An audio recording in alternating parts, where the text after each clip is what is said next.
Estamos de volta, família. Como que vocês estão? Eu estou bem. Espero que todos também estejam. Aqui estou eu, mais um dia, pela misericórdia do nosso Senhor Jesus Cristo. Que Deus nos abençoe esse dia chamado hoje. Sejam todos bem-vindos ao canal Arrepende-se. Para você que está me assistindo pela primeira vez, o meu nome é Fábio Santos. E se gostar do vídeo, se for útil para a tua vida, se achou que o conteúdo foi bom, compartilhe com mais gente, deixe seu like, não esqueça de ativar o sininho de notificações para todos, para ser notificado dos próximos vídeos.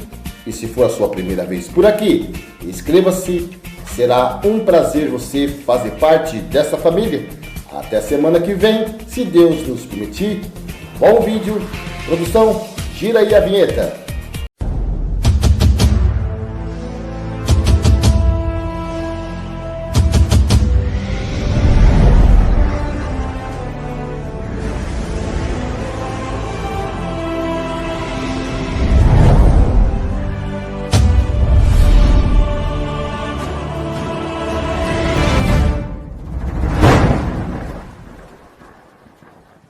Queridos amigos, antes de começar esta minha palestra, permitam-me estender os meus sinceros cumprimentos a todos vocês.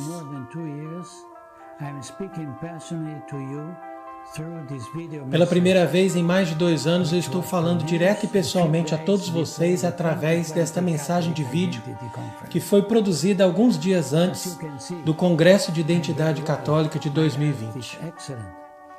Como vocês podem ver muito bem, eu estou bem de saúde e ainda estou muito melhor espiritualmente. Eu agradeço pelas suas preces, pelo apoio e encorajamento que eu recebo de todos vocês. Muitos amigos e irmãos de todo o mundo, estamos juntos, unidos em oração nesta santa batalha na qual somos chamados a lutar. Cada um na sua respectiva missão, somos todos cobertos sob o manto da Santíssima Virgem, Rainha das Vitórias, e sob a proteção de São Miguel, o Arcanjo. Eu gostaria especialmente de agradecer Michael Matt, que amavelmente me convidou com a sua santa perseverança para falar para vocês hoje. Eu acredito que agora é um tempo oportuno para mim para deixar os seguintes esclarecimentos.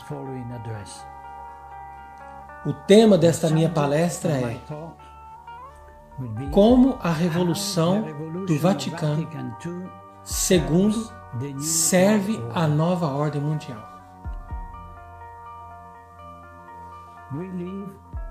Nós vivemos em tempos extraordinários.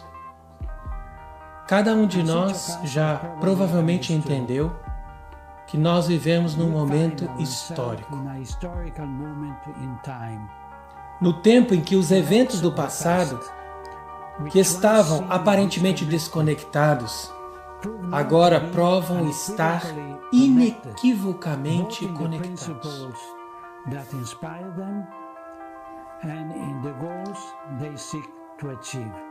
Ambos os tempos estão conectados, seja nos princípios que os inspiram, também nos objetivos que eles desejam alcançar.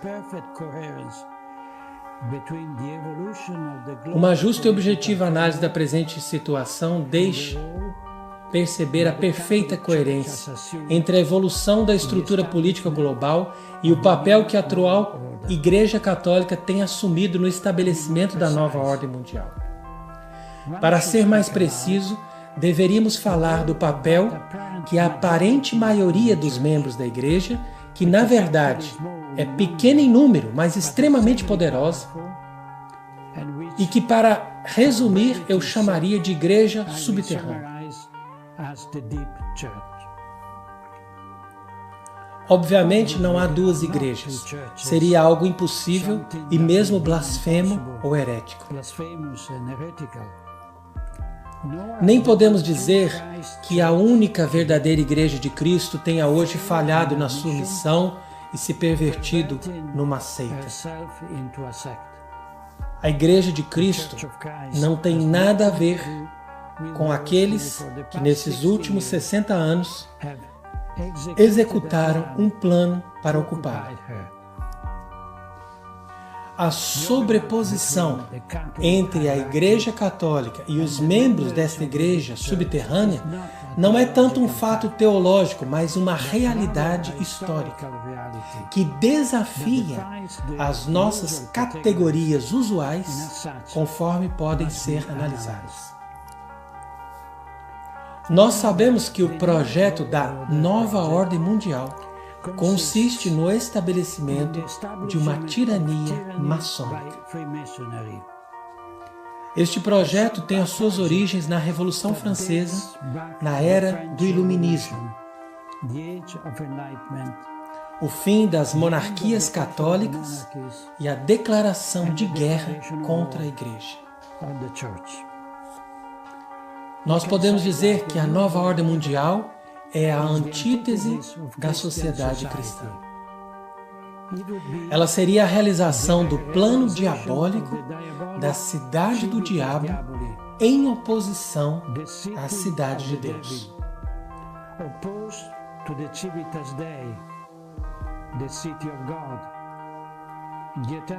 Nesta eterna luta entre a luz e as trevas, entre o bem e o mal, entre Deus e Satanás. Nesta batalha, a providência colocou a Igreja de Cristo e particularmente o Supremo Pontífice como o caterro, ou seja, aquele que impede a manifestação do mistério da iniquidade. Conforme Segunda Carta aos Tessalonicenses, capítulo 2, versículos 6 e 7. E a Sagrada Escritura nos adverte que na manifestação do Anticristo, este obstáculo, ou caterro, vai deixar de existir. Parece que, para mim, é evidente que o fim dos tempos está agora se aproximando diante dos nossos olhos. Uma vez que o mistério da iniquidade se espalhou através do mundo e desapareceu completamente a corajosa oposição que era exercida pelo Papa, ou seja, pelo caterro, em grego. Não cometamos o grave erro de dizer que o que está acontecendo é normal, julgando o que está acontecendo com parâmetros sociológicos ou canônicos que uma situação normal poderia pressupor. Nestes tempos extraordinários em que vivemos, em que a presente crise da Igreja é realmente única e extraordinária, os acontecimentos vão muito além do normal, o que os nossos pais conheceram. Nesses tempos extraordinários, nós podemos ouvir um Papa enganar os fiéis e ver príncipes da Igreja acusados de crimes que, em outros tempos, causariam horror e os levaria a uma severa punição. Testemunhamos nas nossas igrejas ritos que parecem ter sido inventados pela mente perversa de Thomas Cranmer. Vemos bispos entrando em procissão com o impuro ídolo da Pachamama dentro da Basílica de São Pedro. E ouvimos o Vigário de Cristo pedir desculpas aos adoradores deste ídolo por um católico ter jogado tal estátua no rio Tibre. Nestes tempos extraordinários, nós ouvimos um conspirador chamado Cardeal Godfrey Daniels nos dizer que desde a morte de João Paulo II, a máfia de São Galo tem planejado eleger um deles para o trono e a cátedra de Pedro. E isso acabou mais tarde se concretizando na pessoa de Jorge Mário Bergoglio. Diante destas desconcertantes revelações, nós poderíamos ficar atônitos de perceber que nem cardeais, nem bispos expressam sua indignação e nem pedem que a verdade venha à luz.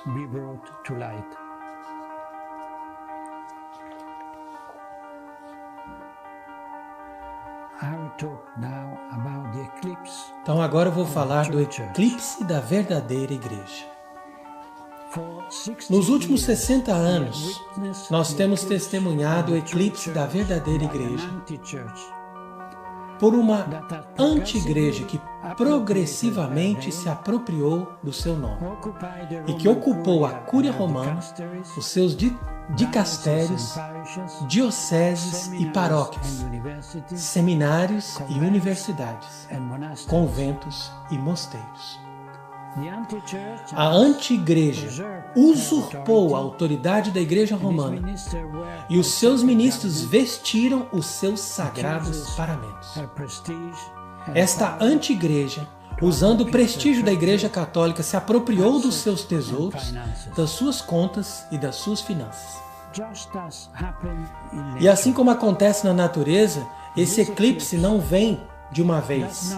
A luz vai passando para as trevas quando um corpo celeste vai se inserindo na frente do Sol. E isso acontece de uma forma lenta, mas num processo inexorável, no qual a Lua, ou seja, esta anti-igreja, segue o seu caminho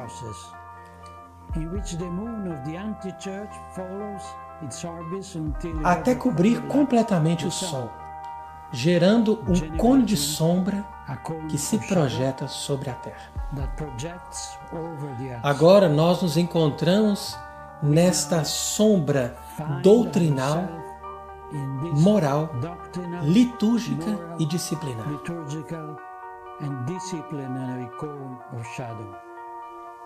Não estamos ainda no eclipse total, que vai acontecer no final desse processo, sob o reinado do Anticristo. Mas é um eclipse parcial, que nos deixa ver apenas uma coroa luminosa da luz do Sol em volta do disco negro do astro que o cobre. O processo que nos levou ao eclipse atual da Igreja começou, sem dúvida, com o modernismo. A anti-igreja seguiu a sua órbita a despeito das solenes condenações do magistério, o qual naquele tempo ainda brilhava com o esplendor da verdade. Mas com o Concílio Vaticano II, as trevas desta nefasta entidade entrou em frente da igreja. Inicialmente obscureceu uma pequena parte, mas as trevas gradualmente foram aumentando. Entretanto, aqueles que viam que o Sol estava se obscurecendo, deduzindo que a Lua iria certamente encobri-lo, foram acusados de ser profetas da desgraça, cujas formas de fanatismo e de intemperança surgiram da ignorância e do preconceito. Esse é o caso do arcebispo Marcel Lefebvre e alguns outros prelados. A Santa Igreja, de acordo com as promessas de Cristo, não pode ser vencida pelas portas do inferno. Mas isso não significa que ela não possa ser encoberta por uma infernal falsificação, ou seja, a anti-igreja. Nesta parte da conferência, eu desejaria tratar especialmente da relação entre a Revolução do Vaticano II e o estabelecimento da nova ordem mundial. O elemento focal desta análise consiste em destacar o abandono de parte da hierarquia eclesiástica, mesmo do topo desta hierarquia, da dimensão sobrenatural da Igreja e da sua tarefa escatológica.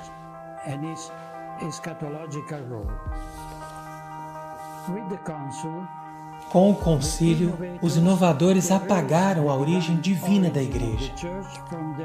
Através de uma teologia horizontal, eles criaram uma entidade de origem humana, semelhante a uma organização filantrópica.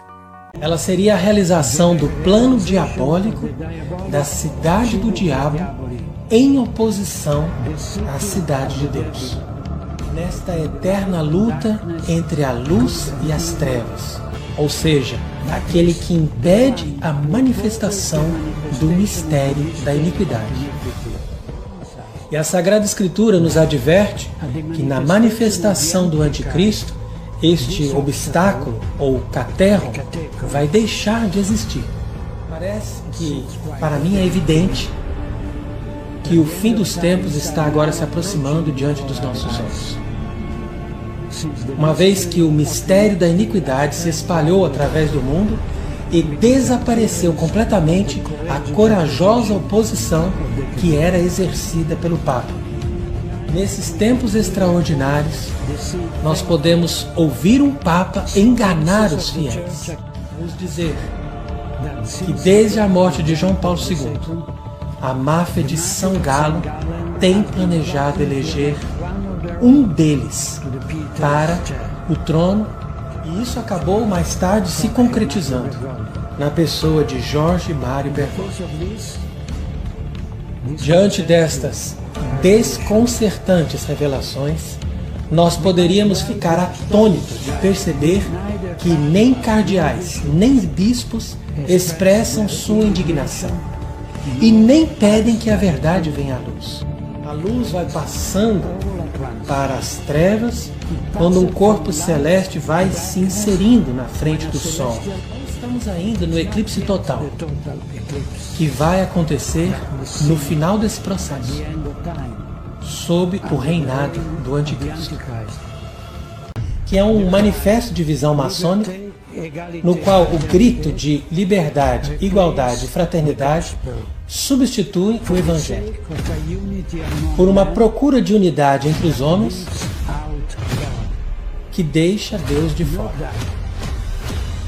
Esse documento não sai 1 milímetro sequer do que está escrito no Concílio Vaticano II. Fim de citação. O Anticristo irá seduzir até mesmo os eleitos. Fim da citação. Estes são os princípios da maçonaria, que ela sempre procurou e defendeu para a elevação da humanidade.